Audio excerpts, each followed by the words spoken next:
mumpung ini masih ingat, saya ingatkan betul-betul ya. Jadi hati-hati betul, ada kalanya iblis menanamkan penyakit. Dan ini yang penting diwaspadai di kalangan juga para pengajar, para ustadz. Ini penting sekali, karena psikologi Al-Qurannya seperti itu.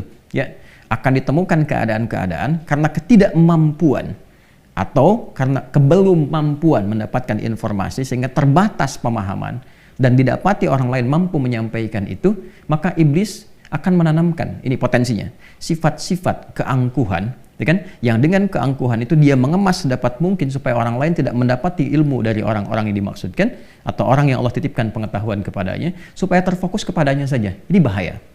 Ya, dan ini tidak lain dari keangkuhan yang ditanamkan oleh iblis laknatullah alaihi. Ini mesti hati-hati, ya. Nanti babnya berbeda lagi kalau beda ilmu dengan ilmu, ada pemahaman misalnya. Nah, ini akan berbeda babnya, ya. Kalau ada yang salah, ada yang benar, untuk mengingatkan itu babnya beda. Tapi kalau ini benar, ini mendatangkan dalil dan ditutup peluang untuk mendapatkan pengetahuan, itu penyakit namanya. Ya. Nah, kembali ke sini. Qalu subhanaka. Subhanaka bermakna tubna. Bermakna tubna. Masya Allah, malaikat bertobat ya. Tubna ilaika, ini di tafsirnya Tanwirul Mikbas, min dzalika, ya, min dzalika. Insyaallah saya sudah baca, jadi insyaallah semoga Allah berikan kemudahan untuk menyampaikan. Tubna ilaika min dzalika, ya Allah kami bertobat. Ya, min dzalika, dzalika itu apa? Dari pertama mempertanyakan, ya kan? Pada Allah Subhanahu wa taala, sifat pertanyaan. Ya, ingin tahu, ingin menambah itu, ya Allah, kenapa yang dipilihnya kok Adam alaihissalam menjadi khalifah yang bertugas di bumi, ya kan? Kenapa misalnya tidak dipilih seperti malaikat saja? Ya kan? Wa nahnu nusabbihu bihamdika wa nuqaddisu lak. Sedangkan sifat kami ini lebih optimal untuk menaati. Kami yang bertasbih, bertahmid, bertakdis. Tapi justru karena itulah kemudian ya menjadi tidak akan optimal membangun konteks kehidupan di bumi, karena tugas malaikat ya monoton di satu titik saja. Ya bagaimana kalau yang sujud bisa bangun masjidnya bagaimana? Karena sujud terus, nggak berkembang kehidupan. Tapi di konteks ini ketika masuk ke ayat 32, yang paling menarik adalah mereka, para malaikat mengatakan subhanaka. Ini kalimat subhan itu subhan bentuk masdar yang sifatnya mubalaghah, ya, sifatnya superlatif, mengandung makna tasbih. Ya. Ya. Tasbih, teman-teman sekalian, ini kalimat pengagungan, ya, dan penyucian, ya. Pengagungan, mengagungkan Allah Subhanahu wa taala dengan segala kuasa kemahannya, penyucian sekaligus melepaskan Allah dari sifat-sifat yang tidak sesuai dengannya. Laisa kamitslihi syai'. Misal, bila ada satu komentar yang melekatkan komentar itu kepada Allah dan tidak sesuai dengan sifat keagungan Allah yang diharuskan sifat itu disucikan dari Allah Subhanahu wa taala karena Allah tidak memiliki itu, maka kalimatnya ini menggunakan kata subhan. Contoh, Quran surah kedua Al-Baqarah di ayat 116. Wa qalu ittakhadallahu walada. Subhan. Jelas ya? Mereka berkata Allah punya anak. Ya, subhana.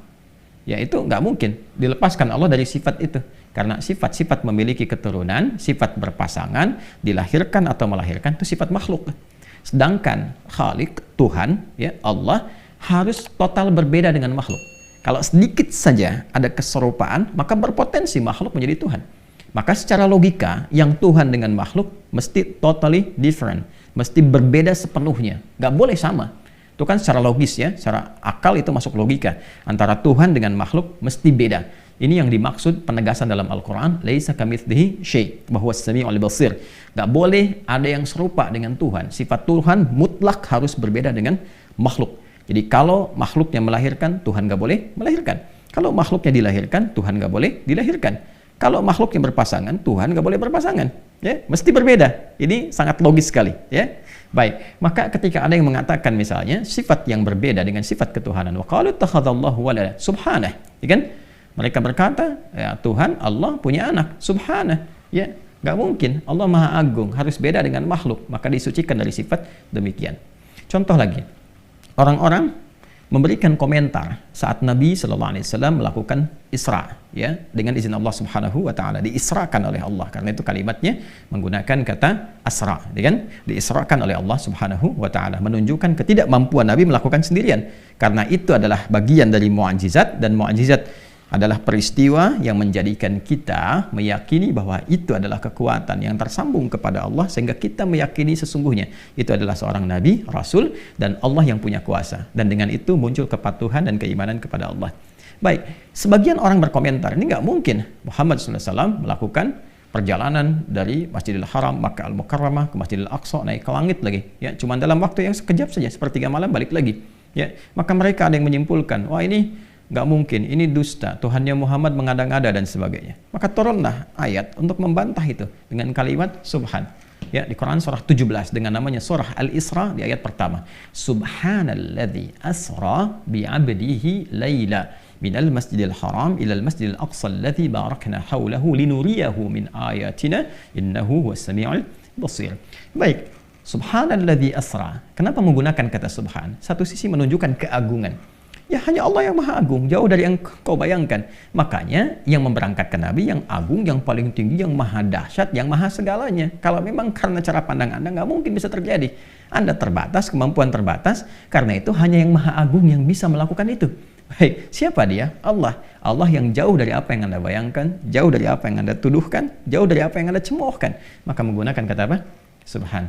Maka di sini ketika malaikat menggunakan kata subhanaka la ilma lana, Quran surah ke-32, surah kedua, Quran surah kedua ayat 32, surah Al-Baqarah ayat 32. Ketika malaikat menggunakan kata subhanaka, ini bentuk ketawaduan luar biasa. Ya, Masya Allah. Dan malaikat cuma bertanya gitu kan, dan dari pertanyaan itu Allah jawab. Ya, karena ada kekhawatiran bahwa dengan melakukan itu, ya, diduga ada bentuk-bentuk sifat-sifat merasa tinggi, bentuk-bentuk kekurang tawaduan, langsung keluar kalimat subhanak, ya Allah, hanya Engkau yang maha agung. Ya kan? Ya, kami bebaskan, ya, diri kami dari hal-hal yang kurang baik, dan Engkau maha suci dari segala hal yang disifati oleh makhlukmu yang tidak selaras dengan keagunganmu. Ini betapa tinggi keteladanan yang ditampilkan oleh para malaikat untuk selalu menunjukkan ketawaduan dalam setiap hal dalam berkehidupan. Imam Malik adalah contoh yang paling luar biasa mempraktekkan ini. Ketika ditanya puluhan pertanyaan, ada yang mengatakan 40 pertanyaan, kan? Dan Masya Allah, di antara sekian banyak yang bertanya itu, yang paling viral adalah orang yang menguji beliau dengan satu pertanyaan yang sangat mudah sekali, ya, dan orang-orang sudah tahu, tapi beliau menjawab dengan kalimat yang sangat luar biasa. Allahu a'lam. Ditanya A, Wallahu a'lam. Tanya B, Wallahu a'lam. 40 kurang lebih dijawab cuma 8. 32 Wallahu a'lam. Sebagian orang berkomentar, ya kan? Dulu kan belum ada komen yang like, share, and subscribe. Cuma komennya langsung, gitu. Jadi nggak di belakang. Bertanya langsung, konfirmasi, ya imam, gitu kan? Kenapa pada pertanyaan yang sederhana ini, gitu kan? Anda menjawab Allahu a'lam, padahal kan pertanyaannya ya mudah untuk diketahui. Nah, ini sebetulnya konfirmasi yang salah, sudah tahu kok nanya. Itu kan sifat yang kurang baik juga kalau murid bertanya untuk menguji. Nah, ini keterlaluan, dan keberkahannya pasti tidak akan didapatkan. Itu sudah confirm yang demikian, ya. Maka apa jawaban Imam Malik rahimahullahu taala? Beliau menjawab, malaikat saja, ya, makhluk yang diciptakan oleh Allah sempurna dalam ketaatannya, kebaikannya, kemuliaannya, mengatakan subhanaka la ilma lana illa ma 'allamtana innaka antal alimul hakim. Maka siapa malaikatnya? Masya Allah. Jadi Imam Malik itu dengan perkataan Allahu a'lam ingin mengajarkan pengetahuan, bukan ingin menyampaikan, ya, dalam konteks ini tidak tahu tentang jawaban, tapi ingin menegaskan bahwa ada kalanya kita mesti merendah. Ya kan? Dan itu bagian dari ilmu juga, untuk menunjukkan kepada orang jangan merasa menguasai setiap hal. Problemnya apa? Ketika seseorang merasa menguasai setiap hal, bisa jawab ini, jawab itu, ini, itu, nanti akan muncul penyakit yang kedua. Apa penyakit yang kedua? Setan tanamkan dalam dirinya seakan-akan semua mesti dikuasai. Akhirnya memaksakan diri untuk menjawab pada apa yang tidak dikuasainya. Dan ini bencana, musibah ini. Musibah. Ya, permisi sebentar, buka Google dulu. Lihat lagi, sekarang ada artificial intelligence, itu lebih kacau lagi gitu kan, dalam konteks yang hal-hal yang boleh jadi belum diketahui, ya, atau konteks yang berseberangan. Kan ilmu itu tinggal dibagi dua, ada yang bermanfaat, ada yang tidak. Yang manfaat diolah jadi kebaikan, yang tidak ditinggalkan. Ya, nah ini problemnya adalah ditanamkan pada sifat yang kedua. Nah, makanya mesti hati-hati juga, mesti hati-hati tuh kalau nggak ada basic, yang nggak ada dasar tuh jangan dipaksakan. Wallahu a'lam, bagian dari ilmu. Karena itu ada ungkapan yang sangat populer, la adri nisful ilmi. Perkataan saya tidak tahu adalah setengah dari pengetahuan. Nah, ini yang diajarkan pertama kali dari ayat ini adalah adab. Ya, adab. Semakin berisi, semakin menunduk. Ya, itu kan seringkali orang tua kita mengajarkan ilmu padi ya. Al-Quran datang jauh sebelum itu untuk mengajarkan tentang adab, bagaimana seorang berilmu itu semakin tinggi ilmunya, semakin tawadhu sifatnya. Ini poinnya.